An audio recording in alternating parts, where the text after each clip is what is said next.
I want to thank everybody for coming out for this joint Brookings and University of Nevada, Las Vegas event.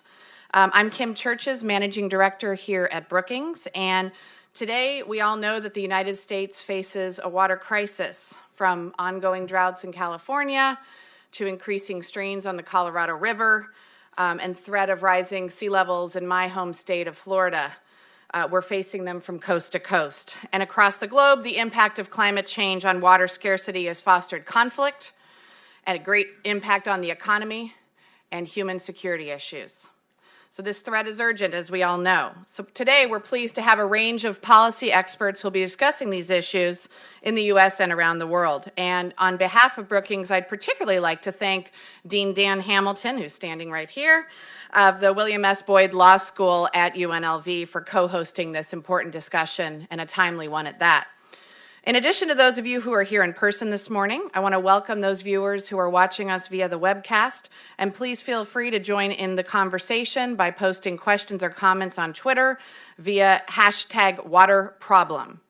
Today's event also marks the launch of Pat Mulroy's fantastic new book, The Water Problem, which looks at the increasing challenge of building water resilience in a changing global climate. Many of the contributors will be joining Pat today in discussion, and of course, copies are available out front for purchase. To kick off today's program, though, I'm quite honored to be able to welcome the Honorable Bruce Babbitt, who will offer a few opening remarks before joining Pat in conversation. He served as the U.S. Secretary of Interior in the Clinton administration, where among many, many accomplishments, he led passage of the California Desert Protection Act and championed forest, natural resource, and wildlife protections. As the governor of Arizona, he personally negotiated the Arizona Groundwater Management Act of '80, which remains the most comprehensive water regulatory system in the nation today. Please join me in welcoming the Honorable Bruce Babbitt, and many thanks from Brookings and UNLV for all of you for being here today. Thank you.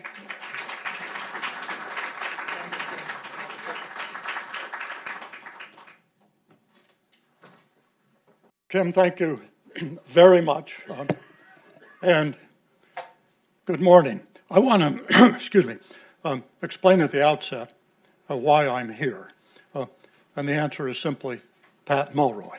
I could not evade or find any excuse sufficient to turn down her command that I join in this.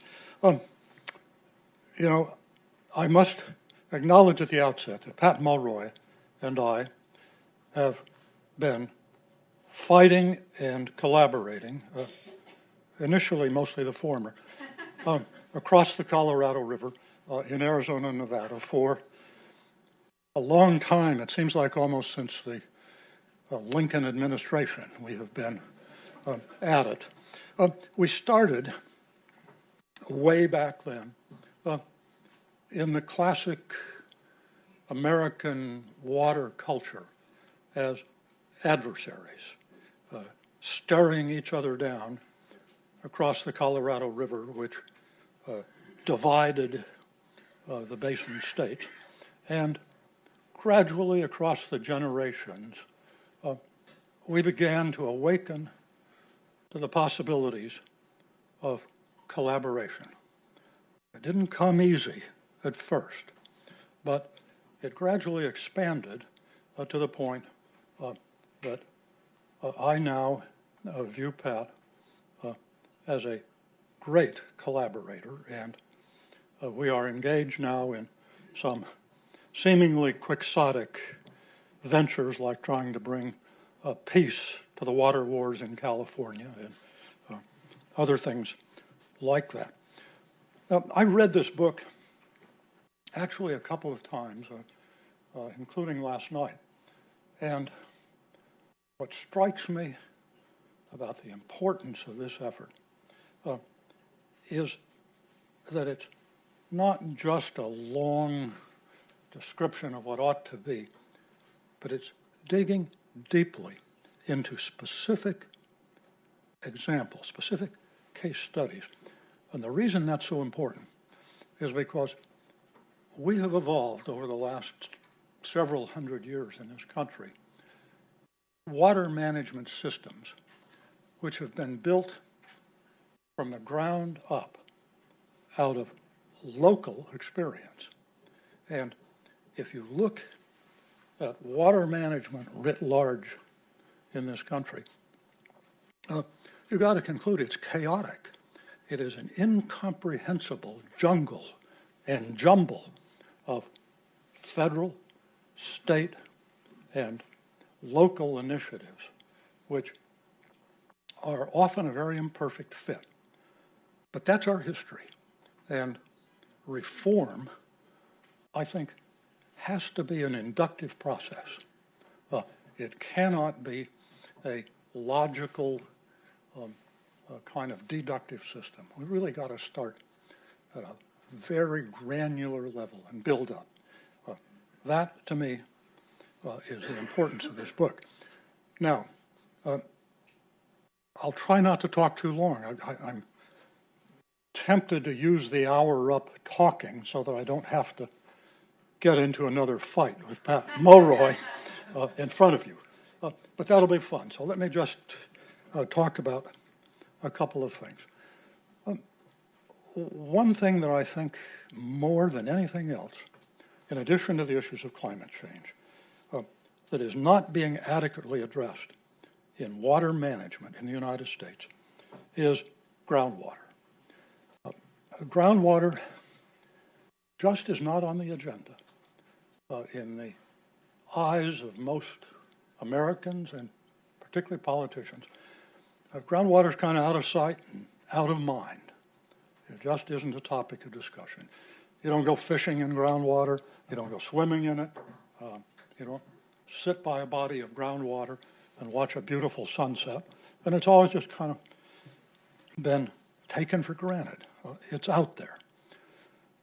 But we are now verging on a genuine crisis in this country because groundwater, for the most part, not always everywhere, has to be viewed at the beginning as a non-renewable resource. Not always, but you better start there. It's a fossil reserve that has been built up over thousands of years. And it's being depleted at unsustainable rates. The Ogallala Aquifer, the largest aquifer in this country across 8 states in the Midwest, there's enough water in that aquifer to cover all 50 states, including Alaska, with 1.5 feet of water. But it's in fact being drained. Farms in Kansas and in the southern Great Plains are now pumping dry wells or pumping beyond economic depths, and farms are literally going out of production. The same thing is happening in California in a somewhat different context, but in an equally dramatic and urgent sense, as the farming economy of the Central Valley of California starts to overdraft that aquifer and actually beginning to take agriculture out of production.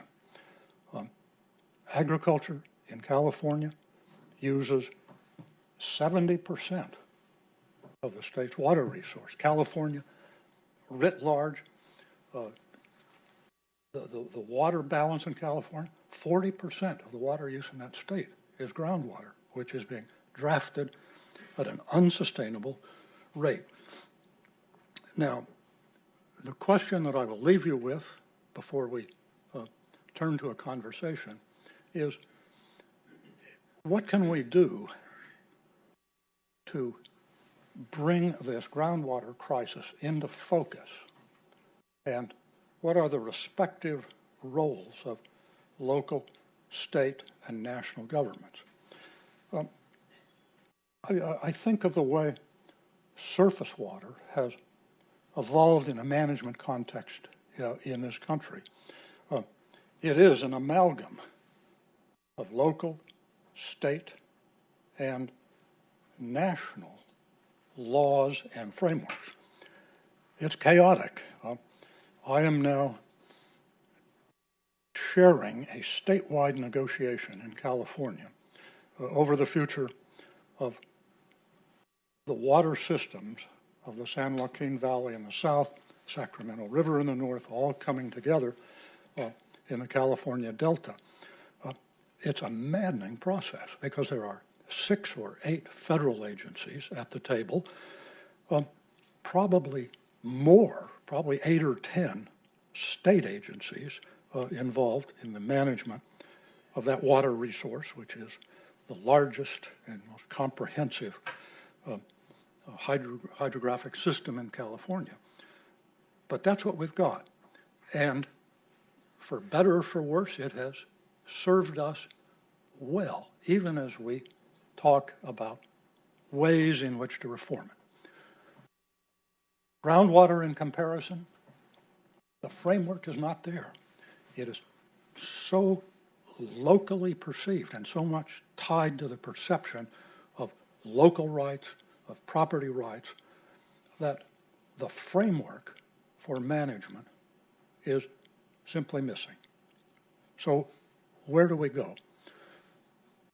Given American history of these interlayered local, state, federal, admittedly chaotic surface water systems, starting from the Clean Water Act, the Endangered Species Act, the Corps of Engineers and Flood Control, the Bureau of Reclamation, tearing down through all of the different states and ultimately local, I think we have to ask the question, doesn't that, to some degree, suggest where we've got to go with groundwater management? Local is the beginning point. Read John Fleck's book called Water is for Fighting. It's another new book that's out that talks about how it is that water policy is made, and he gives the biography of a woman named Ellen Osseran, a Californian who actually won a Nobel Prize for trying to tease out how it is that water management policy is made, both in terms of economic science and the social context. Surely, we look at this groundwater crisis in the United States and worldwide with a local focus. But it's not enough. It's not enough. The lesson we learn from water management writ large is locals must be motivated to start finding solutions. And that motivation has to come in the first instance at the state level. But it's slow. Read Pat's book. Not much is happening.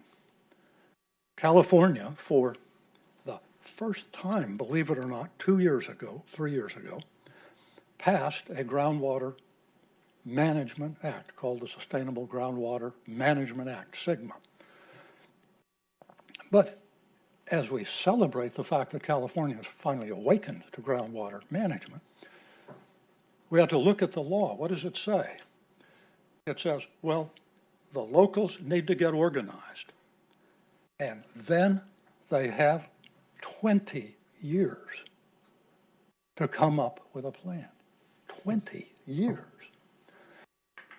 Turn out to the Great Plains, those 8 states which are depleting the resource and ultimately beginning to dry up the surface streams because of the hydrologic connection. Well, Kansas has finally got around to saying you ought to measure your withdrawals. That is viewed, understandably, as a major step forward. But really, I mean, there's a long pathway out there. And I would conclude by saying we've got to have a federal piece in this intergovernmental framework of putting the pressure on to manage our water system. Now, am I advocating a federal groundwater law? No. No. That will never happen. It's been surfaced a few times, but it is so contrary to the momentum and content of our historic experience, that we can readily say, no, we're not going to solve this groundwater crisis by suiting up the federal government with an analog to the Clean Water Act, as logical as that might be. But that doesn't mean we should do nothing. And that's where we've got to get moving. So how do we do something? The classic federal, state, local, intergovernmental system starts off with the idea that the federal government can at least, the Congress can at least set up incentives to motivate states to put some momentum into the system going downward. Just 2 or 3 small examples that you might think about. The first one is, wouldn't it be reasonable to say that we ought to move toward a state-federal framework in which groundwater uses are measured? Nobody can manage a resource until you can measure it. Most groundwater use is not only unregulated, it's unmeasured. Does that sound draconian, a federal incentives to start getting the states to measuring the use and depletion of the resource? Not really. Every farmer and rancher in this country regularly reports all of their crop data, agricultural uses, agricultural statistics of all kinds to the federal government. Why? Because it's a federal law that on my ranch I have to fill out that census form periodically for the good of formulating policy at all levels.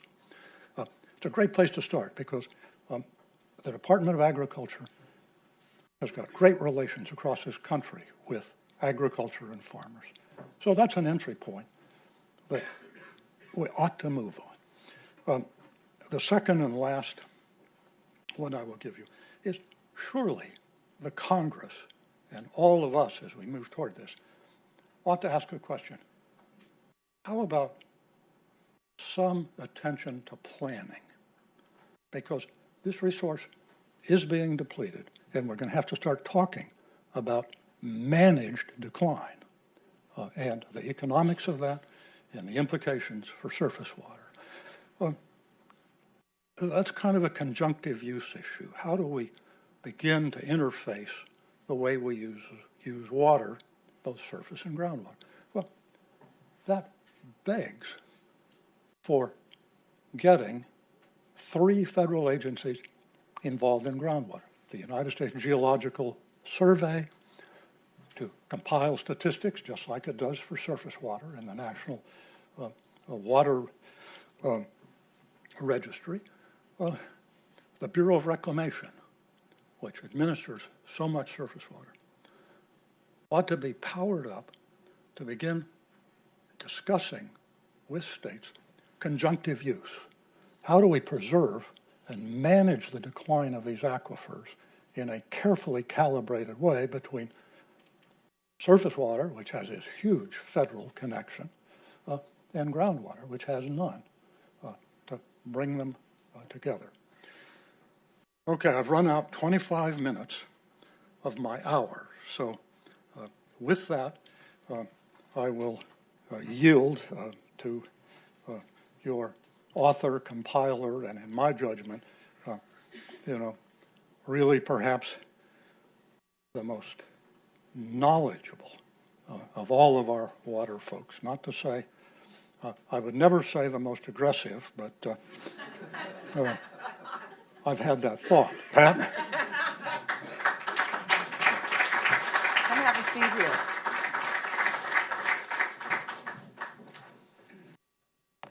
Well, Mr. Secretary, you said some pretty provocative things.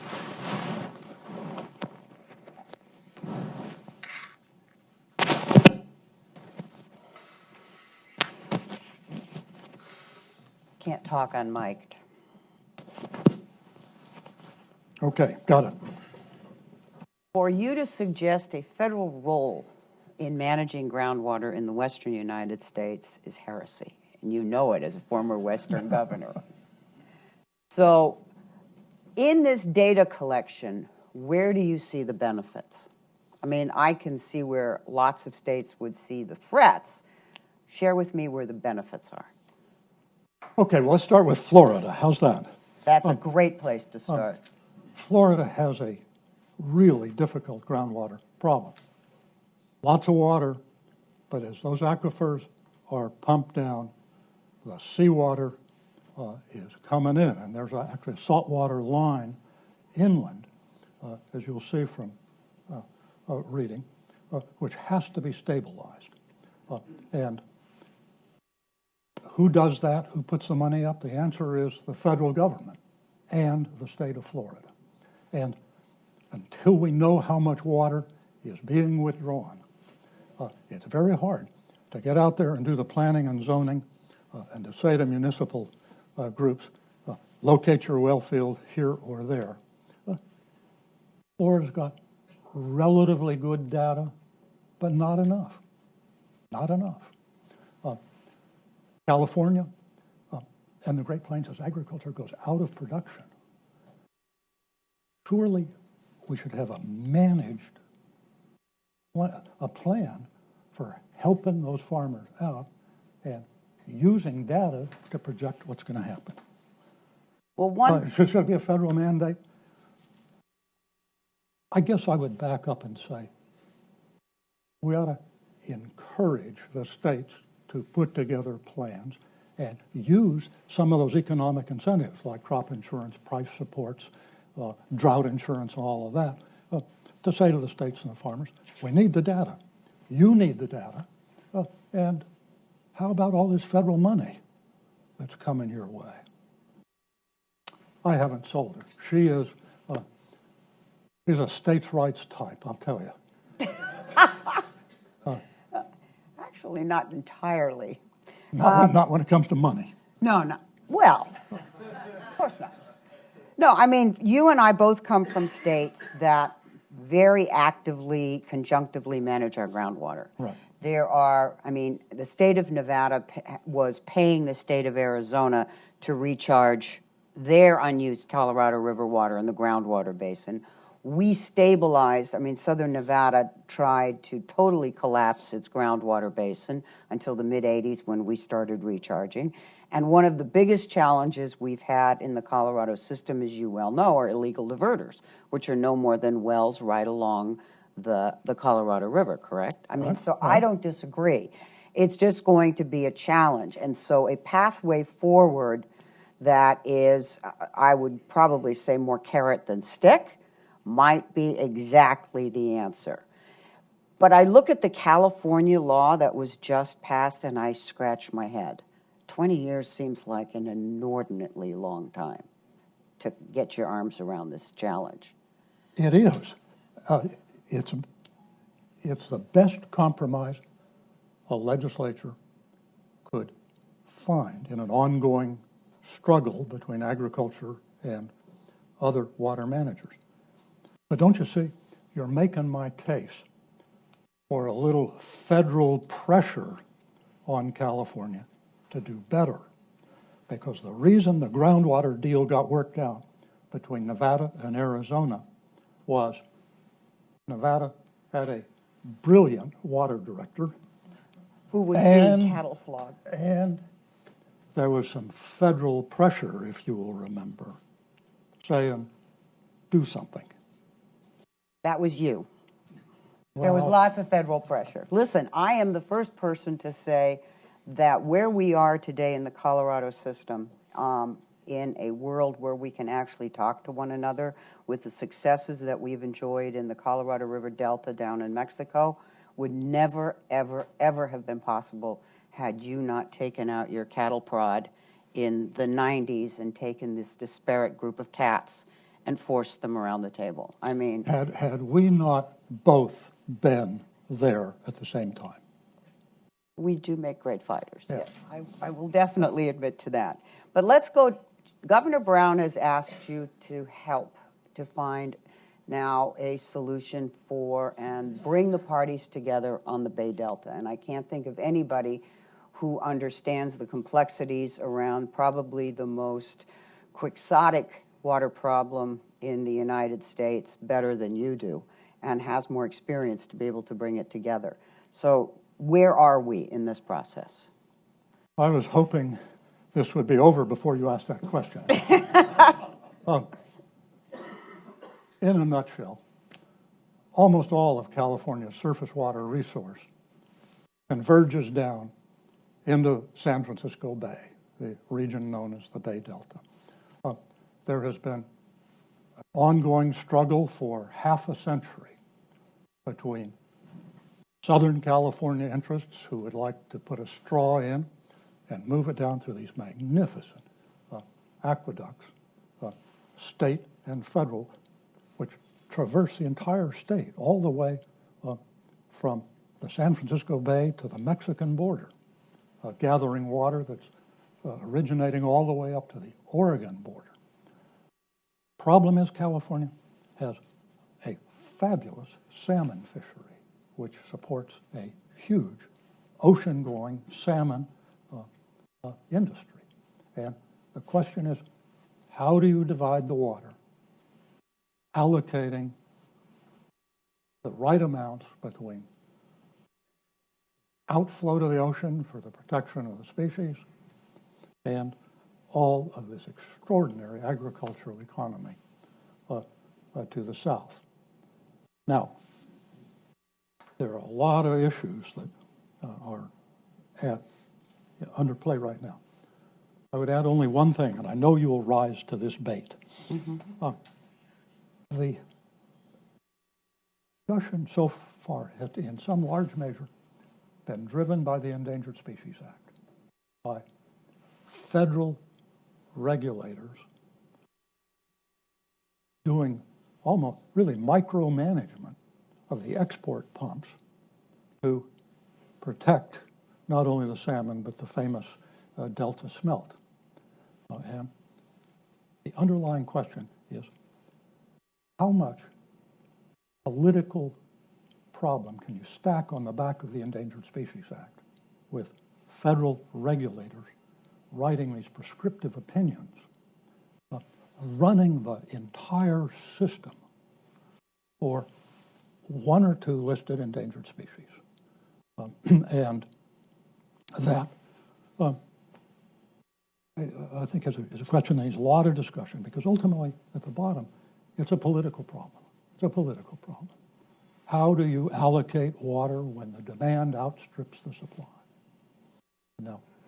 Well, the conversation you and I have often had is one of overreach. And, you know, sitting here today, I mean, you read the news this morning, I read the news this morning, the regulations are being dismantled left and right. And it is a reaction to what some perceive as a regulatory overreach. But when you sit there and you read that Oroville Dam, one of the reasons Oroville Dam was so much water was held back was so that State Fish and Wildlife could move salmon from down below before they released water. And instead, communities had to be evacuated. You have to say, wait a minute. You can't tell me that there isn't a better fulcrum or balancing point in this conversation. And the reason Oroville hasn't been fixed is why? Because there have been people opposed to it, would probably rather see it being torn down, right, than it remaining. So that overreach is only going to create an equal and more exuberant reaction and isn't going to get us. So how do we get out of this yo-yoing between these two extremes that get us nowhere? Well, that's precisely the issue that I commend to this audience. Now, there's a movement in Southern California, acquiesced in by our president, apparently, to suggest that the Endangered Species Act should simply be disregarded or eliminated. That's a fairly extreme view, in my judgment. Very extreme. The more interesting question is, how do you look at the Endangered Species Act through, 40 years of history now, in which it has chalked up enormous successes, and ask what kinds of modifications could be made? They made a heroic effort in the state government over the last 5 or 10 years to do what's known as a habitat conservation plan. This idea was you'd use the Endangered Species Act to find the equilibrium rather than saying you cannot destroy a single smelt. You would say, we're going to back up a bit and take some risks and find an equilibrium. They tried to do it in the form of a 50-year plan, which would settle the equilibrium for 50 years. It got so complex and so expensive that it just collapsed. Governor Brown, in his frustration, took me and opened a cabinet in his office, and he said, here's the planning. And this 10-foot stack of notebooks came cascading out. And I could just see his frustration. And he threw up his hands and said, that's why I invited you to California. Do something. Well, I'm still there, but I don't know about doing anything. Well, if anybody can do it, you can. You also, I'm going to take you someplace you didn't think we were going to go in this conversation.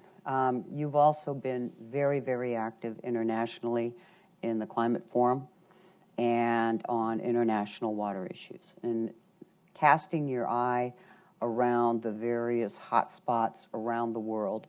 What would you feel are the most pressing global challenges outside of the United States? Well, that's the ultimate climate change issue, because most of the world is surviving on water resources and water infrastructure, which is really at the tipping point.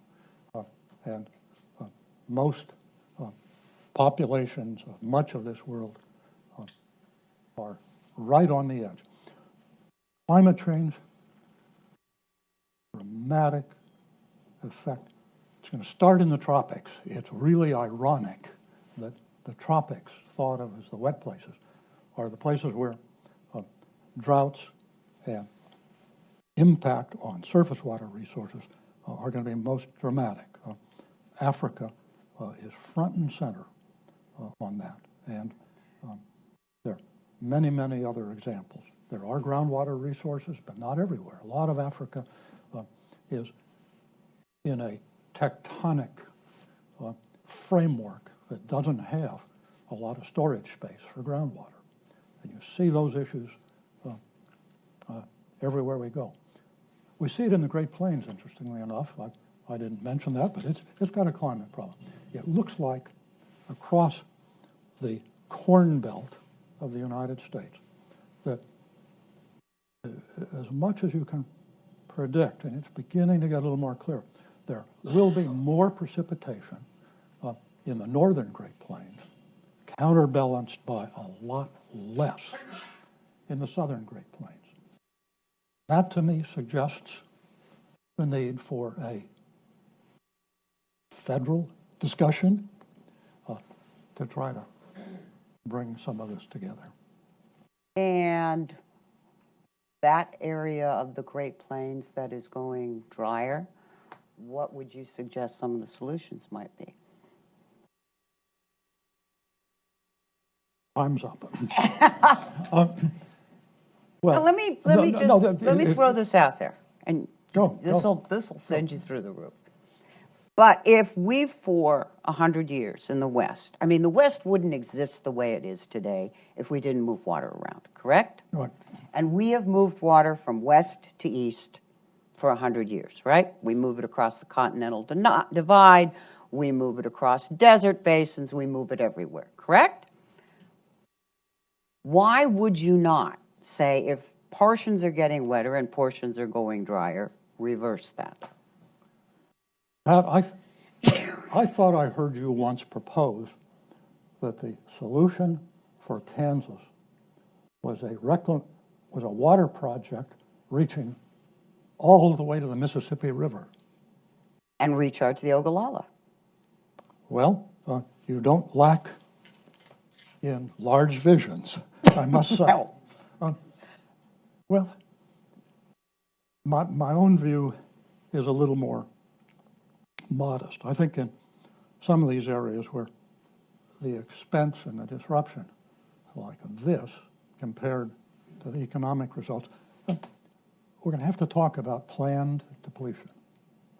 We're going to have to talk about areas where it will no longer be economical to use that resource. I guess I'm talking my way back into your proposal. And color me skeptical. I guess the first thing I'd like to see is some real management. And we've depleted the Colorado River. There's nothing left. And I think we ought to moderate our thoughts about turning the Mississippi River westward. I think the discussion has been, look at all the major flood events. How many more times are we going to let communities be flooded out and wiped out time and again? Would it not make sense? I mean, Sacramento is protected by a diversion structure, correct? Right. That actually moves the Sacramento River out of the path so that it doesn't destroy Sacramento during large flood events. Now, why would you not think that those flood events are opportunities to recharge areas that are being depleted? Great. The answer is recharge. Yeah, that's not about building dams. I didn't say That's build. about, yeah, I know, I'm just trying to stir it up a little bit. Recharge. It's one of the really great opportunities. It goes back to this groundwater stuff. Putting water into the ground. There are, interestingly enough, the best local examples are in Southern California, where in the Hayward Basin, on the margin of Los Angeles, up through Pasadena and Altadena, and down in Orange County, those aquifers are being routinely recharged from the Colorado River and from stormwater runoff. It is a vast area of opportunity. When people see all that stormwater in their cities and elsewhere running out unused, it's really an invitation to get a big local and national discussion going about how it is we do what the Bureau of Reclamation has always done in the Corps of Engineers, which is build dams, only just turn it upside down and put it in the ground. Correct. As long as you protect reservoir levels and surface streams at the same time so that it's a balance, that one doesn't take precedent over the other. Okay, we're verging on some common ground Once again. Well, I think with that, let's turn it over to questions from the audience. Yes, sir. Sir, can you wait for the mic? Good morning, Secretary. In California, the example you brought up with Orange County is a great example. There's treated wastewater, over 1 million gallons per day being reinjected into the groundwater system. Highly treated, great solution. Overall, in your work in California, one of the issues is dealing with regulators, state and federal, not being on the same page. How do you get beyond that mixed message to get to a global solution? State and federal not being on the same page.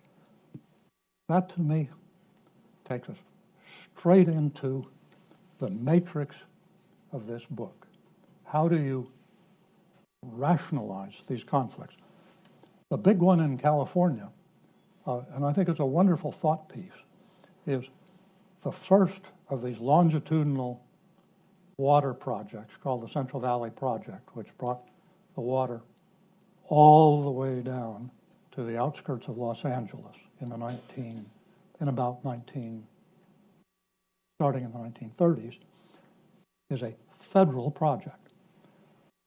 Right next to it, in the California Delta, is another massive set of pumps with a parallel canal, which heads south for 700 miles.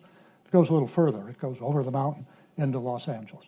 But you've got these parallel systems, vast, huge, unbelievable systems, each conveying several million acre-feet a year from the neighborhood of San Francisco almost to the Mexican border, run more or less independently by the state and the federal government.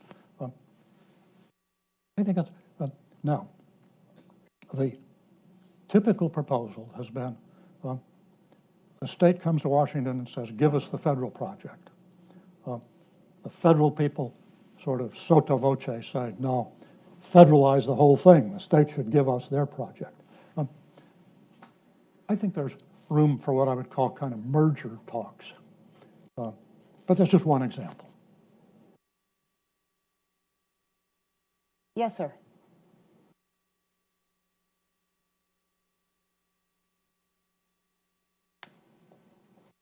Listen, if you just want to shout without the microphone, I may be able to hear you. I don't know. Good morning, Mr. Secretary. My name is John Bird. I help represent MAPS, the Association of Mapping and Geospatial Firms, as well as the National Society of Professional Surveyors, licensed surveyors in each respective state. Can you, two-part question, I guess, would be, number one, what kind of specific measurement data helped you as governor or secretary with the groundwater program and opportunities? And then moving forward, if there is going to be some version of a federal mandate or something connected to this, partnership between USGS, Bureau of Reclamation, what exact kind of new data would help with the measurement and what specifically has changed in the last decade or so? Okay, the basics of measuring groundwater withdrawal are really quite simple. I mean, it's not that it's not being done. It's just that it is not being done comprehensively. There's a lot of fascinating satellite stuff going on, but you can leave that aside. It's really interesting. I'll just go for basics. There are only a few states which take this seriously. Kansas, driven by the dry up of the western, of the Ogallala Aquifer, now requires it. We did it overnight in Arizona. We just said, you're using a well that pumps more than 35 gallons per minute. Here's the regulation. It was kind of a state-centered mandate. You can do it in a lot of other ways. What's the data good for? It's good for water quality issues. It's good for planning recharge, which is a huge issue. And I think talking honestly about planned depletion, about the reality that some agriculture is going to contract.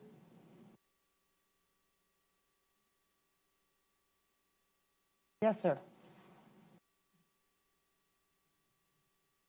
Good morning. Thank you for your leadership. Mark Dedman with the U.S. Water Partnership.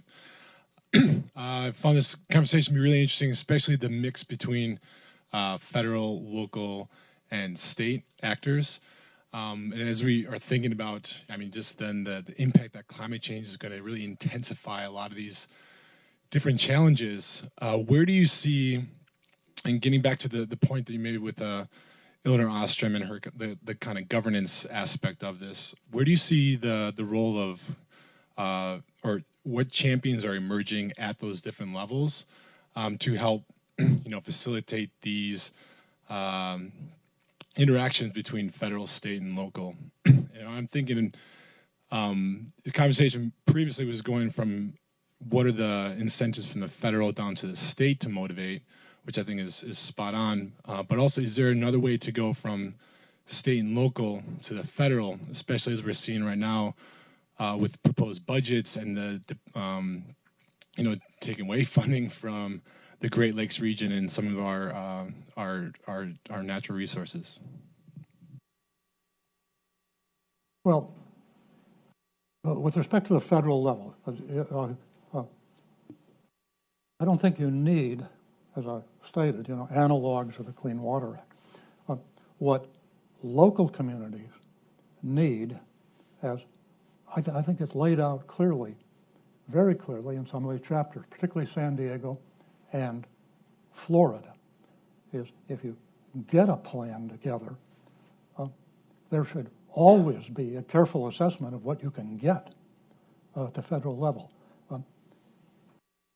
The appropriation process in the United States Congress is not fully appreciated. The real action is getting your share of the bacon. And it comes in so many different flavors that, you've got all of these agencies with significant budgets, the Environmental Protection Agency, all of the interior agencies. The Army Corps of Engineers is present in every congressional district in this country. The Corps of Engineers historically is kind of like the American military.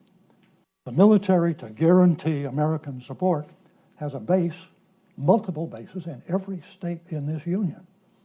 That's not driven by strategic demands, it's driven by political reality. The Corps of Engineers has done the same thing. There's a flood control project in every nook and cranny of this country.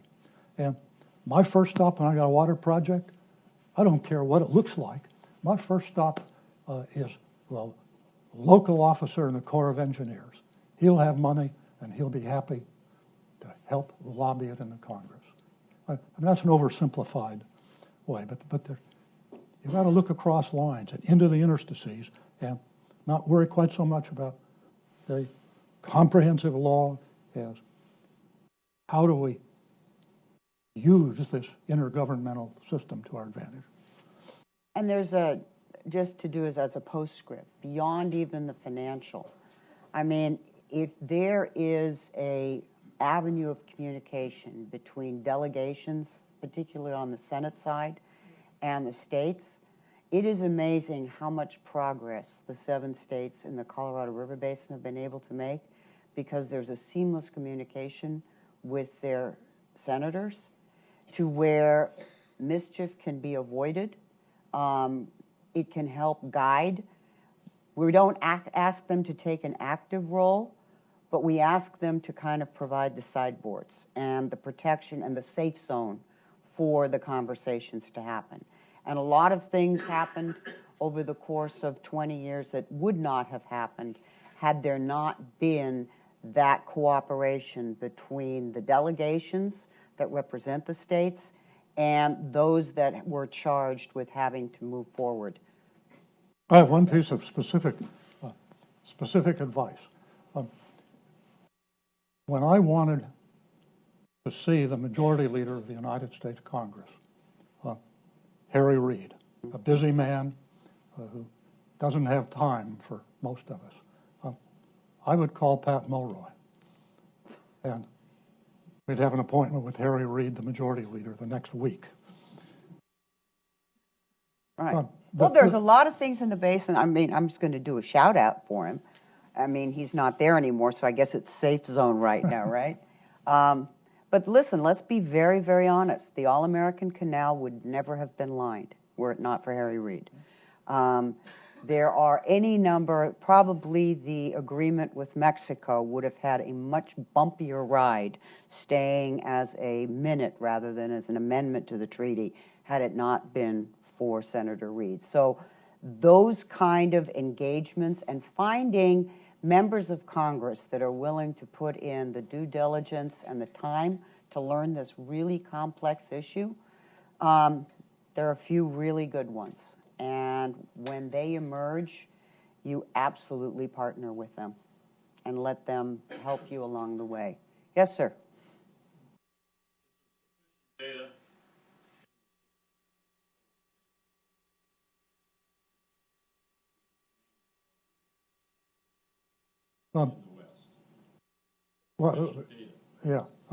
Not only the West, but the Gulf Coast states where water tables are declining, everywhere.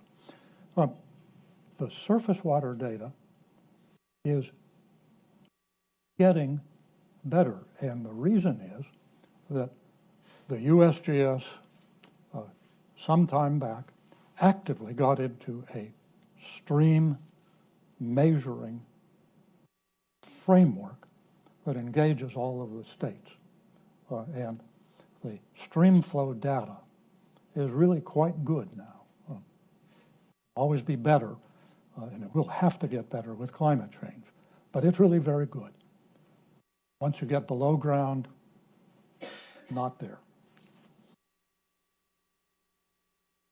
And this is all on websites, of course. It's really, you can head to the USGS data, and it's fascinating stuff. And the Department of Agriculture has a bunch of it as well. Yes, Mr. Saltman.